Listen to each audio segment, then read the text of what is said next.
Greetings of the day, everyone. So in this video we're going to talk about Google Colaboratory or Google Colab. So if anyone have no idea what I'm talking about, it's nothing. Consider this as a web IDE for Python. So all we will be using this Google Colab is for machine learning, to program machine learning algorithms. When I mean machine learning algorithms, all that is in a Python language. So the main reason we're going for this Google Colaboratory as a product is because machine learning consists of millions and complex algorithms which will run in a heavy equipment which needs some more specs to compute in a minimal space with lots of complex problems. So that's why Google has developed a product which is called Google Colab, which is absolutely free, and we can use TPU and GPUs with it. So the main idea of using this is to keep a space where you don't have to set up officially in your local machine. Let's say you have a machine like me. My lab is very old, and I might be able to run machine learning algorithms in my lab. So in this way, this is more advantageous than anything else. I feel like, because I don't have to set up any local environment, let's say Anaconda or something, and then install all the necessary packages in Google Colab. So, and then the main reason being cost. I just can't afford to go to buy GPUs or TPUs, which is really not favorable. And the storage mainly is that everyone these days have a Google account. So all you have to do is have a Google account and then dive deep into the Google Colaboratory. So, and there is a bonus clip at the end of this video for those people who are kittens and dog lovers. So just let's dive into the video. So here we are. So we want to use Google Colab. So we are here to learn to use Google Colab. So the first thing we want to have as a prerequisite is that all the people, we have a mail, which is corresponding to Gmail. So let's say I have a Gmail account. So once you have signed in, all you have to do is go on about and type Google Colab. So there we go. Welcome to Google Colaboratory. Just click that. So you will be popped a page like this, window like this. So as you guys are new, you won't have any other Python notebooks here. So you might only have welcome to Colaboratory. So let's say if you have a notebook hosted in GitHub, you can click GitHub, just provide the necessary credentials and path, and then try to access it there. But for the moment, we are going to go for the new notebook. So we'll go on new notebook. It's loading. Yeah, we have a single notebook drive. Yes. So when you see this is just a notebook which is being run on the Google on-prem. So, but we are, let's say, we are just borrowing their on-prem resources to run all the necessary stuff that we want. So let's just see what all the stuff. So this, as you guys know, this might be, let's say, the title of the notebook. So let's just give intro. So we'll just give intro. So now what we are supposed to look for is this is a cell. So what we can do is that click and provide a necessary statements that we need to not be run. So let's just give, let's say, a is equal to 1, b is equal to 2. So you have to press enter to go below. Then let's say we give a plus 1 or a plus b. How about that? A plus b. No, we just assign this. So we can click this button, or we can just press shift enter. So when we press shift enter, this cell will be running. So before that, we have to look for this button which is connect. So all you have to do is just click connect. So what this does is that it just checks for the available resource in Google on-prem, then it just initializes us some specification, let's say VM version hosted. Let's say if you can see, it's just RAM 12 GB with disk space 100 GB. So where we are just using 0.79 GB of the RAM, which is being allocated to us. So now if we go about running this by pressing this, I'll just press this. So it's just no error. So we just get a tick. So we can just go on by clicking here, which is new code, and then just perform another operation, A plus B, and then give shift enter, which will just specify the output.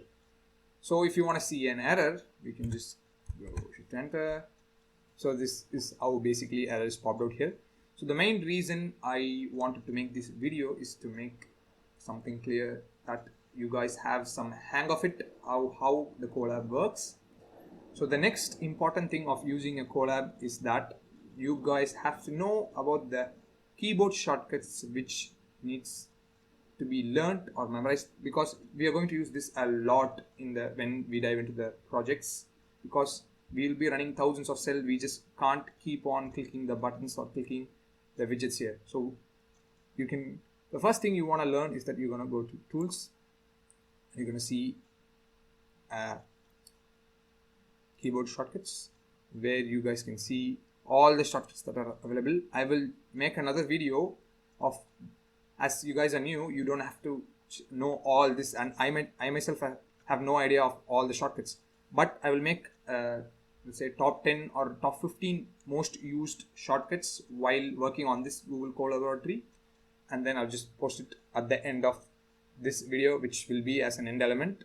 So you just know that there is an option for you guys to set a shortcut. So let's say add a form, it just says set shortcut. So you guys can just go and let's say post to an Untitled runtime.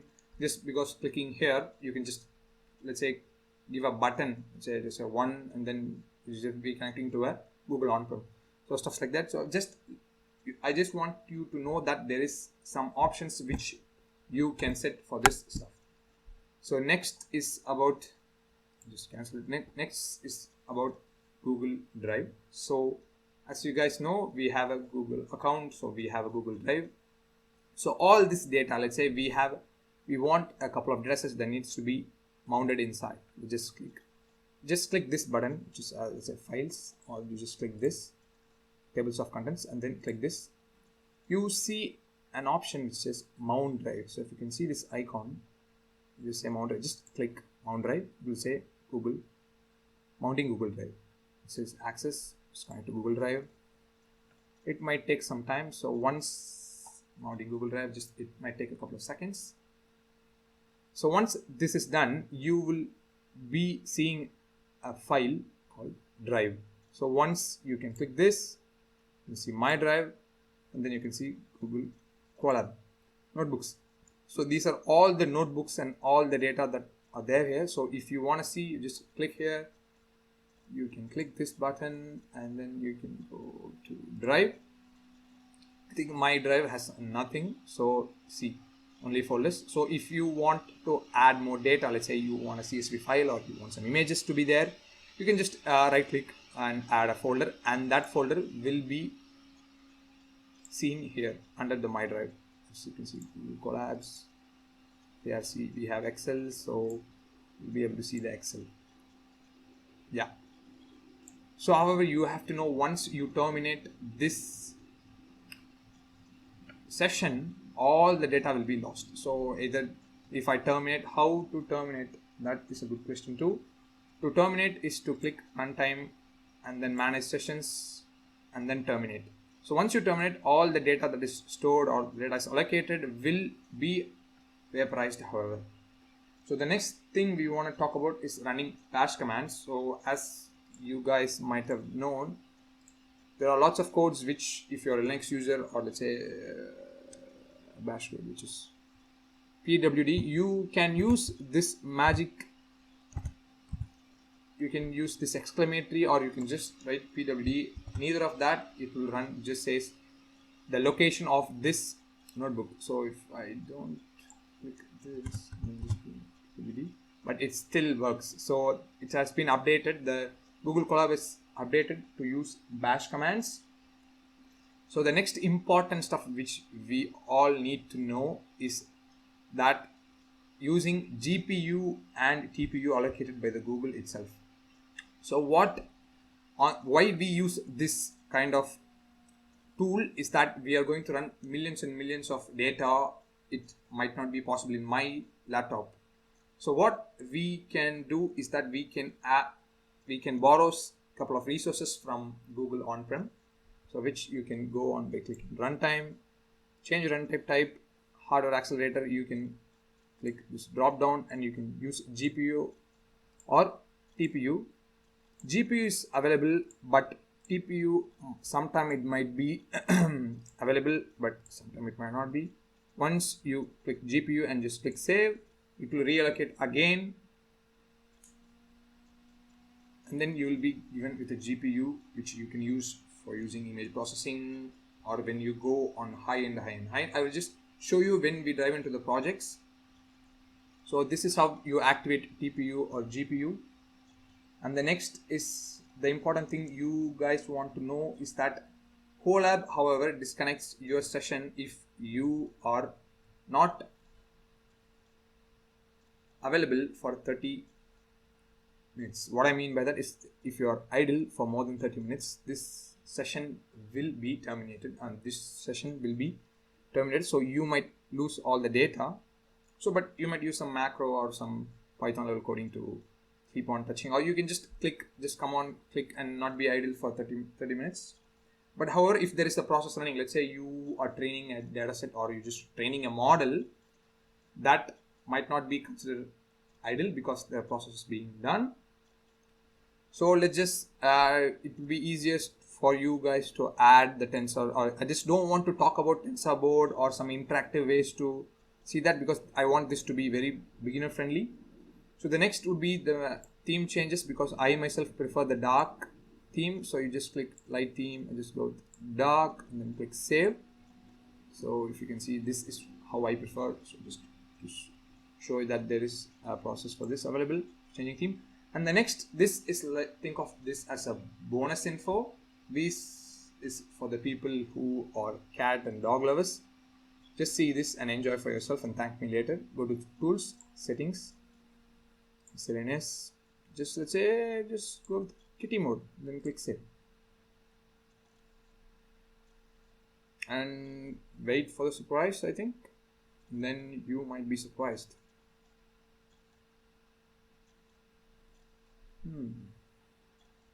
Interesting.